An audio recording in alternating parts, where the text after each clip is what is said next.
I've always loved watching movies, and I still do. They've always been my go-to form of entertainment whenever I'm bored or whenever I have free time. But lately, I've started to notice something as a Christian. A lot of them are becoming morally problematic and it seems to be getting worse. So today, I want to expose some of the ways that the devil is using movies in order to trap and to deceive people, and hopefully after watching this, you'll be able to spot some of the subtle tactics that he's using in the movies you're watching. Also, just to let you know, this video includes spoilers for some of the films that I'll be mentioning, but anyway, here's my brutally honest take on modern movies. Let's get into the video.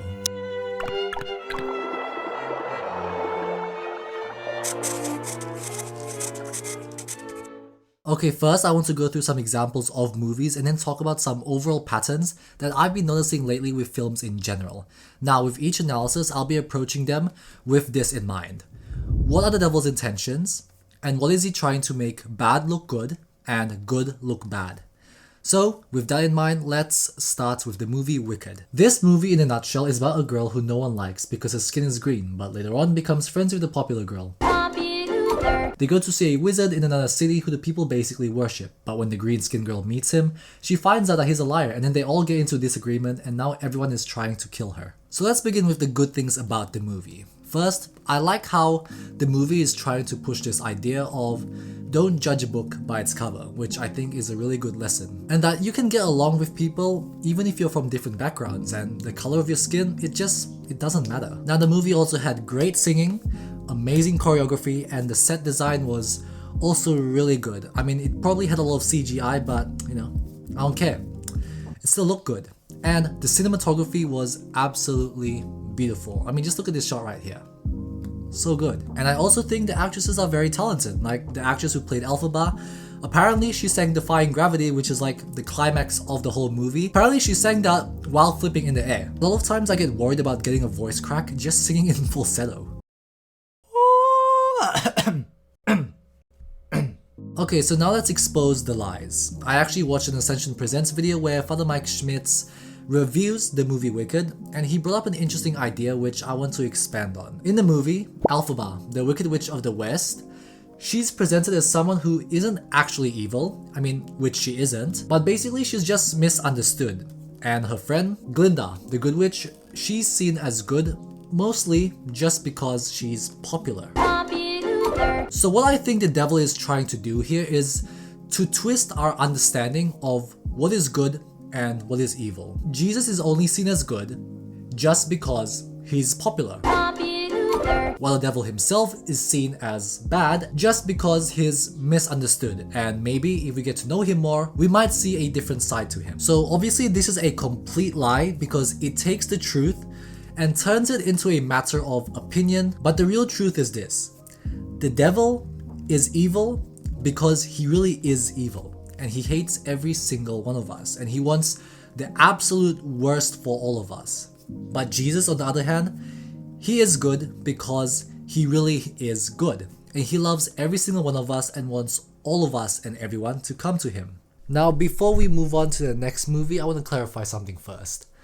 In my last video, a lot of you called me out for swearing when I said ugly ass looking demons. Here's the thing. I meant as with one S, not two. It's like when you tell someone, hey man, that's a nice ass looking shirt. Is that not a thing people say? Anyway, now that we've gotten that out of the way, let's move on to the next movie, Wonka. Now the plot of Wonka isn't really relevant to the points I want to make, so I won't do a movie summary for this one. But what I do want to talk about is this. The movie honestly just made the Catholic Church look silly. Look, most of Wonka is quite normal and it's got some catchy songs, but there's just this weird Catholic subplot that seems so unnecessary.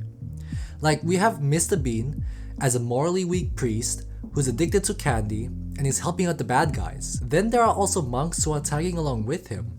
And in the church, there's a confessional that's secretly an elevator to the villain's hideout. And for those of you who don't know what a confessional is it's basically the room where we, as Catholics, go to confess our sins in the church. And so what the movie did was it basically took one of the holy sacraments and made it into a joke. It's honestly just silly and I think it's disrespectful. And what makes it feel even more off is that it's supposed to be a kids movie. So they just put it in there just to be funny. So here's what I think the devil's trying to do. And remember, we're trying to think about what his intentions could potentially be. And I think it's this. I think the devil is just trying to make the church, the Catholic Church that is, look unappealing. And by doing so, it could maybe deter people from the church. And that's something the devil obviously wants, is he doesn't want people to come to God. And another thing is, I honestly think he's just trying to make fun of God's church. And for my Protestant friends watching this, I don't think you should be taking this lightly either, just because it's Catholics who are getting mocked. When I watch a movie and I see Protestants getting mocked, I hate it because the devil is still mocking my fellow followers of Christ. And so, this actually brings us to the next movie, Revelations. Now, the last movie we talked about made the Catholic Church look silly, but this movie makes Christians look crazy. Again, I won't do a plot summary for this, but to put it simply, it's about a Christian pastor of some type of obviously Protestant church, and the guy thinks he's been given some divine revelation, which kind of makes him crazier as the movie progresses, as he's using it to fulfill his own ambitions. Now, I'm not going to just spit out negative comments about this movie because I think there's some truth to it. That being, there are real people out there in this world who falsely use the Christian faith as an excuse to justify doing bad things. And honestly, the movie was probably just trying to criticize that, which I can agree with. But if we look at it on a surface level, which is how most people probably watch movies, it could easily give off the impression that Christians are just crazy, especially given the way that the movie portrayed them. And that's why I said in the beginning, we have to think about what the devil's intentions could be. The way I see it is, a movie can either portray Christians as good or bad. And so, if it's not good, then it's bad. And even though the movie wasn't technically unrealistic, I think the devil's goal here was just to make another movie that made Christians seem crazy or bad. Something I would have liked to see is another Christian character in the movie actually using the word of God correctly and then trying to stop the pastor from using it unjustly. But there was none of that. Instead, the movie ended with the pastor in prison wiping off an image of Jesus' face from the wall. This could be interpreted in multiple ways, but I think the message that it's trying to give off here is, don't be a Christian or you'll end up like this guy. And I don't see anything good about wiping away Jesus' face, so here's an example of an obvious act from the devil. Okay, so those are the things that I thought about for those movies. If you have any other thoughts or disagree with me on anything, feel free to write them in the comments. I'm not perfect and I could be wrong sometimes. Plus, the more discussion we have, the more we'll be able to pick apart the devil's lies. Also, like the video if you haven't yet. Now, before we talk about some of the patterns that I've been noticing with movies overall, I want to first quickly mention a film that's actually good, and that is The King of Kings.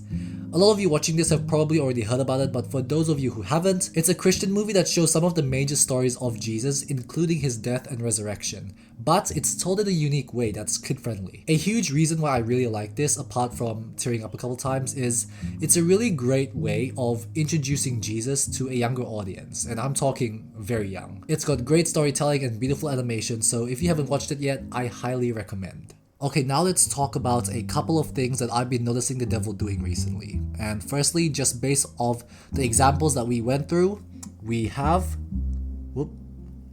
mocking God, which we had our examples with Wonka, but another one could be using sacred symbols such as the cross for comedic purposes, and usually it's to make fun of it. And then another one is the devil trying to justify himself, which we talked about in Wicked. And another one is mocking Christians, which, we talked about with the movie Revelations, and more specifically, Catholics. As a Catholic myself, I've noticed that when they do mock Christians, it tends to be Catholics. And then the next one is glorifying sin, which covers quite a lot, so I'll go through some examples.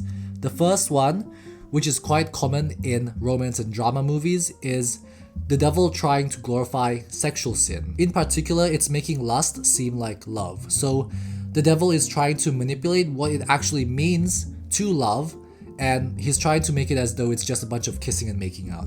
And then the next one is revenge. This one's quite common in action movies, where the protagonist usually has something unjust happen to them, and then after that they try and take revenge on the opposer or the antagonist instead of forgiving them. And then the movies often tend to show that once the protagonist has completed their revenge, that's when they finally have peace. But as Christians, we know that that's not how you truly find peace. It's not by taking revenge on your enemy. And then one that's very common in crime and heist movies is stealing. These movies often tend to make criminals look smart or justified, especially when they're stealing from the rich. This kind of thing tends to blur the lines between justice and sin, making it seem like it's okay to steal from the rich, even if they made that money unethically.